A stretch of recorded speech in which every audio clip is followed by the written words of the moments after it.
प्रहलाद के बाद उसका पुत्र विरोचन तथा उसका पुत्र बलि की विष्णु भक्ति का प्रभाव धरती पर फैल गया। विरोचन की भक्ति से विचलित होकर इंद्र ने विरोचन का वध कर दिया तथा बाद में असुरों के गुरु शुक्राचार्य के आदेश से विरोचन के पुत्र बलि ने विश्वजीत यज्ञ किया और इंद्र देव के स्वर्ग पर आक्रमण करने का निश्चय किया और स्वर्ग लोक पर अपना आधिपत्य स्थापित कर दिया। तब माता अदिति ने भगवान विष्णु की तपस्या करके देवताओं की सहायता का वरदान मांगा।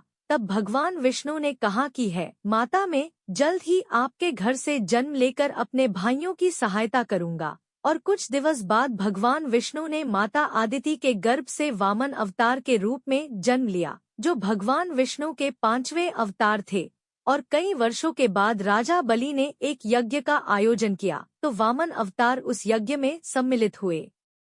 और तब राजा बलि यज्ञ के बाद दान देना प्रारंभ किया तो वामन अवतार ने 3 पग भूमि मांगी तो शुक्राचार्य को पता चल गया कि वामन ही विष्णु है। इसलिए शुक्राचार्य ने राजा बलि को भी सचेत करने का प्रयास किया, परंतु राजा बलि ने नहीं सुना और दान देने के लिए हाँ कर दी। तब वामन अवतार ने अपना आकार विशाल किया और एक पग में स्वर्ग तथा दूसरे पग में मृत्यु लोक को नाप लिया। तब राजा बलि ने कहा है, प्रभु, तीसरा भाग आप मेरे मस्तक पर रख दीजिए, क्योंकि अब मेरे पास केवल मेरे प्राण है। तो भगवान वामन ने तीसरा भाग राजा बलि के मस्तक पर रख दिया।